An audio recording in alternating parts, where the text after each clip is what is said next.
ಅಮ್ಮೋ ನೀನ್ ಅವ್ರ ಪರ ವಹಿಸ್ಕೊಂಡು ಮಾತಾಡ್ಬೇಡ. ನೀನ್ ನರಳ್ತಾ ಇರೋದು ನೋಡ್ತಿದ್ರೆ ಗೊತ್ತಾಗ್ತಿದೆ ಅವ್ರು ನಿನ್ನ ಎಷ್ಟು ಚೆನ್ನಾಗಿ ನೋಡ್ಕೊಳ್ತಿದ್ದಾರೆ ಅಂತ. ವಿಮಲಾ, ಯಾಕೆ ಹೀಗೆಲ್ಲ ಮಾತಾಡ್ತಿದ್ಯಾ? ಅವ್ನಿಗೆ ಯಾವ ವಿಷಯನೂ ಗೊತ್ತಿಲ್ಲ ಅಂತ ಅಮ್ಮು ಹೇಳ್ತಿದ್ದಾಳಲ್ವಾ? ನೀನ್ ಮತ್ತೆ ಹೀಗೆಲ್ಲ ಮಾತಾಡಿ ಅವ್ರಿಗೆ ಬೇಜಾರು ಮಾಡ್ಬೇಡ. ಯಾಕತ್ತೆ ನನ್ನ ಮಗಳು ನರಳ್ತಾ ಇರೋದು ನಿಮ್ಗೆ ಕಾಣಿಸ್ತಾ ಇಲ್ವಾ? ಅವಳು ಎಷ್ಟು ಸೂಕ್ಷ್ಮ ಅನ್ನೋದು ಅವ್ರಿಗೆ ಗೊತ್ತಿಲ್ವಾ? ಅವಳನ್ನ ಯಾಕೆ ಬಿಸಿಲಲ್ಲಿ ನಿಲ್ಸ್ಬೇಕಾಗಿತ್ತು? ಮನೆ ಬೀಗ ಹಾಕೊಂಡು ಎಲ್ಲಿಗೆ ಹೋಗಿದ್ರು ಅವರು? ದಯವಿಟ್ಟು ತಪ್ಪು ತಿಳ್ಕೊಬೇಡಿ. ಕುಮುದಂಗೆ ಮೈ ಹುಷಾರಿರ್ಲಿಲ್ಲ ಅಂತ ನಾವಿಬ್ರು ಆಸ್ಪತ್ರೆಗೆ ಹೋಗಿದ್ವಿ. ಅಮೃತ ಸಂಜೀವನ ನೋಡೋದಕ್ಕೆ ಅಂತ ಸ್ಕೂಲಿಗೆ ಹೋಗಿದ್ಲು. ಅವಳು ಅವನ ಜೊತೆಗೆ ಬರ್ತಾಳೆ ಅಂತ ಅಂದ್ಕೊಂಡು ನಾವು ಬೀಗಿದ ಕೈನ ತಗೊಂಡು ಹೋಗಿದ್ವಿ. ಆದ್ರೆ ಬಿಸಿಲಿಂದ ಅಮೃತಂಗೆ ಹೀಗೆಲ್ಲ ಆಗತ್ತೆ ಅಂತ ನಮಗೆ ಗೊತ್ತಿರಲಿಲ್ಲ. ತಪ್ಪು ನಮ್ದೆ. ಮುಂದೆ ಈ ತರ ಎಲ್ಲ ಆಗದೇ ಇರೋ ಹಾಗೆ ನಾವು ನೋಡ್ಕೊಳ್ತೀವಿ. ದಯವಿಟ್ಟು ಈ ಸಾರಿ ಕ್ಷಮಿಸ್ಬಿಡಿ. ಕ್ಷಮಿಸ್ಬಿಡಿ ಅಂತ ಹೇಳಿದ್ರೆ ಅಮ್ಮಗಾಗಿರೋ ನೋವು ಹೋಗ್ಬಿಡುತ್ತಾ? ಚಿಕ್ಕ ವಯಸ್ಸಿಂದ ಅಮ್ಮನ ನಮ್ಮ ಮನೆಯಲ್ಲಿ ಹೂವಿನ ತರ ಬೆಳೆಸಿದೀವಿ. ಅವಳು ನಿಮ್ಮ ಮನೆಗೆ ಬಂದಾಗಿಂದ ನಗುನೆಲ್ಲ ಬಾಡಿಸ್ಬಿಟ್ಟಿದ್ದೀರಾ.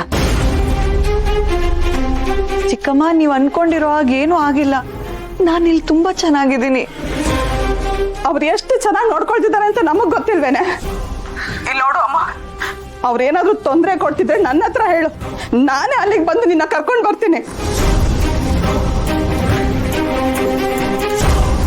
ವಿಮಲಾ, ಒಂದ್ ಸಣ್ಣ ವಿಷಯಕ್ಕೆ ಹೀಗೆಲ್ಲ ಮಾತಾಡೋದು ಸರಿ ಅಲ್ಲ. ನಿಮಗಿದು ಸಣ್ಣ ವಿಷಯನೇ ಇರ್ಬೋದು ಅತ್ತೆ, ಆದ್ರೆ ನನ್ನ ಮಗಳು ನರಕ ಅನುಭವಿಸ್ತಾ ಇರೋದನ್ನ ನನ್ನಿಂದ ನೋಡೋದಕ್ಕೆ ಆಗ್ತಿಲ್ಲ. ಪಾಪದ ಹುಡುಗಿ ಅವಳು. ಅವಳನ್ನ ಈ ತರ ನಡ್ಸ್ಕೊಳ್ಳೋದಕ್ಕೆ ಅವ್ರಿಗೆ ಮನ್ಸಾದ್ರೂ ಹೇಗ್ ಬರುತ್ತೆ? ನೀವೇ ಹೇಳಿ.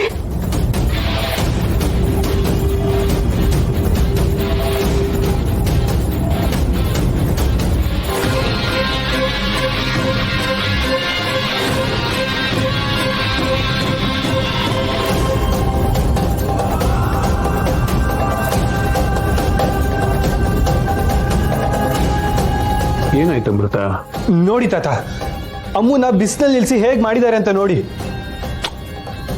ನಾನು ಅವಳ ಹತ್ರ ಮಾತಾಡ್ತಾ ಇದ್ದೀನಿ ತಾನೇ, ಸುಮ್ಮನೆ ಇರು. ಹೇಳಂಬೃತ, ಏನಾಯ್ತು?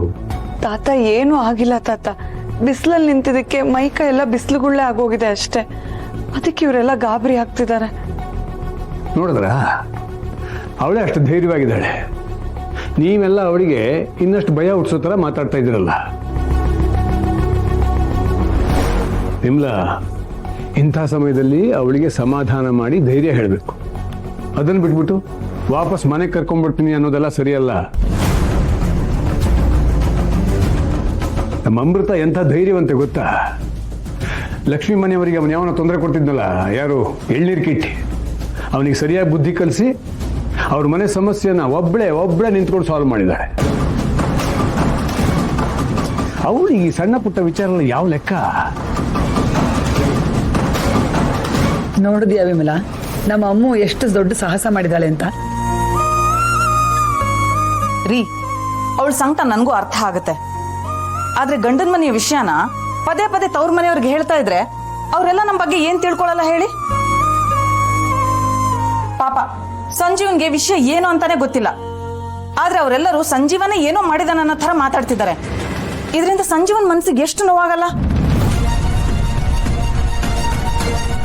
ನಾವೇನೀಗ ಅವಳನ್ನ ಚೆನ್ನಾಗಿ ನೋಡ್ಕೋತಾ ಇಲ್ವಾ? ಏನೋ VIP ಟ್ರೀಟ್ಮೆಂಟ್ ಅಂತೂ ಕೊಡ್ತಾ ಇಲ್ಲ, ಹೊತ್ತಿಗೆ ಸರಿಯಾಗಿ ಊಟ ಅಂತೂ ಹಾಕ್ತಾ ಇದೀವಲ್ಲ. ಕುಮುದ, ಅವಳಿಗೆ ಹೀಗೆಲ್ಲ ಆಗಿರೋದಕ್ಕೆ ನಾವೇ ಕಾರಣ. ನಿನ್ ಮನೆ ಬಿಗಿದ್ಕೆನ ಇಟ್ಟು ಹೋಗಿದ್ರೆ ಇಷ್ಟೆಲ್ಲ ಸಮಸ್ಯೆ ಆಗ್ತಿತ್ತಾ? ಅಲ್ಲ, ಅದಕ್ಕೆ ಹೀಗೆಲ್ಲ ಆಗುತ್ತೆ ಅಂತ ನನ್ಗೇನ್ ಗೊತ್ತಿತ್ತು? ಏನೋ ಸ್ಕೂಲ್ ಹತ್ರ ಹೋಗಿದ್ದಾಳೆ, ಸ್ಕೂಲ್ ಮುಗಿಸ್ಕೊಂಡು ಗಂಡನ ಜೊತೆ ಸುತ್ತಾಡ್ಕೊಂಡು ತಡವಾಗಿ ಬರ್ತಾಳಂತ ನಾನ್ ಅನ್ಕೊಂಡಿದ್ದೆ. ಅವಳು ಇಷ್ಟು ಬೇಗ ಬಂದು ಹೀಗೆಲ್ಲ ಮಾಡ್ಕೋತಾಳ ಅಂತ ನನಗೇನ್ ಕನ್ಸ ಬಿದ್ದಿತ್ತು? ನೀನ್ ಕತೆ ಎಲ್ಲ ಹೇಳ್ಬೇಡ. ಕೀನ ಇಟ್ಟೋಗಿರೋ ಜಾಗದಲ್ಲಿ ಇಟ್ಟೋಗೋಕೆ ಏನಾಗಿತ್ತು ನಿನ್ಗೆ? ಅಕಸ್ಮಾತ್ ನಾನೇ ಬಂದಿದ್ರು ಹೊರಗಡೆ ಕಾಯ್ಬೇಕಿತ್ತ ನಾನು? ನೋಡ್ದೆ ಅಮೃತ, ಇವತ್ತು ನಿನ್ನಿಂದಾಗಿ ಎಲ್ಲರೂ ನನಗೆ ಮಾತಾಡೋ ಹಾಗಾಯ್ತು. ನಿನ್ನ ಈ ಮನೆಯವಳು ಅಂತ ಅನ್ಕೊಂಡಿದ್ದಕ್ಕೆ ನನಗೆ ತಕ್ಕ ಶಾಸ್ತಿನೇ ಆಗ್ತಿದೆ. ನೀನೇ ನಿಜ ಹೇಳು, ನಾನು ಇದನ್ನೆಲ್ಲ ಬೇಕು ಅಂತ ಮಾಡದ್ನಾ? ದಯವಿಟ್ಟು ನನ್ನ ಕ್ಷಮಿಸ್ಬಿಡಿ. ಇದೆಲ್ಲ ಹೀಗಾಗತ್ತೆ ಅಂತ ಗೊತ್ತಿದ್ರೆ ನಾನು ಫೋನೇ ಎತ್ತುತ್ತಿರ್ಲಿಲ್ಲ. ಅಮೃತ, ನೀನ್ ಯಾಕಮ್ಮ ಕ್ಷಮೆ ಕೇಳ್ತಾ ಇದೀಯಾ? ಇದೆಲ್ಲ ಆಗಿರೋದು ನಮ್ ತಪ್ಪಿಂದ.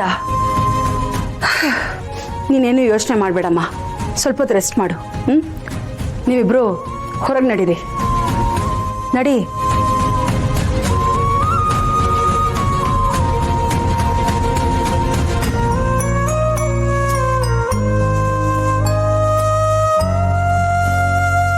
ತುಂಬಾ ನೋವಾಗ್ತಿದ್ಯಾ?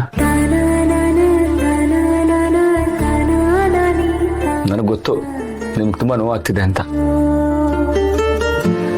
ಇದಕ್ಕೆಲ್ಲ ನಾನೇ ಕಾರಣ. ಊಟದ ಬಾಕ್ಸ್ನ ಮನೇಲೆ ಬಿಟ್ಟು ಹೋದ್ರೆ ನೀವು ಸ್ಕೂಲಿಗೆ ಬರ್ತೀರಾ, ಅಲ್ಲಿ ಓದಕ್ಕೆ ನಿಮ್ಗೊಂದು ಸ್ವಲ್ಪ ಅವಕಾಶ ಸಿಗುತ್ತೆ ಅಂತ ಅನ್ಕೊಂಡೆ. ಇಲ್ಲಿ ನೋಡಿದ್ರೆ ಹೀಗಾಗಿದೆ. ನಿಮ್ಮನ್ನ ಸ್ಕೂಲ್ ಹತ್ರ ಕರ್ಸ್ಕೋಬಾರ್ದಾಗಿತ್ತು ನಾನು. ಇಲ್ಲ ಸಂಜೀವ್ ಅವರೇ, ಇಲ್ಲಿ ನಡ್ತಿರೋದ್ರಲ್ಲಿ ನಿಮ್ದು ಯಾವ ತಪ್ಪು ಇಲ್ಲ. ನನ್ನಿಂದಾಗಿರೋ ತಪ್ಪಿಗೆ ನೀವ್ಯಾಕೆ ಸಾರಿ ಕೇಳ್ತಿದ್ದೀರಾ? ನನಗೇನು ಆಗಿಲ್ಲ ಸಂಜೀವ್ ಅವ್ರೆ. ಏನು ಆಗಿಲ್ಲ ಅಂತ ಹೇಳ್ತಿರೋದು ನಿಮ್ ದೊಡ್ಡ ಗುಣ. ಆದ್ರೆ ನನ್ನಿಂದಾನೇ ಎಲ್ಲ ಆಗಿರೋದು ಅಂತ ನನ್ನ ಮನ್ಸು ಕೊರಗ್ತಾ ಇದೆ. ಆ ಮನೇಲಿ ರಾಣಿ ತರ ಇದ್ದವ್ರು ನೀವು, ಇಲ್ಲಿಗೆ ಬಂದು ಹೀಗೆ ಬದುಕೋ ಹಾಗಾಗಿದೆ. ಜಗನ್ಮಾತೆ ಸೀತೆ ಅರಮನೇಲಿ ಬೆಳೆದ್ರು.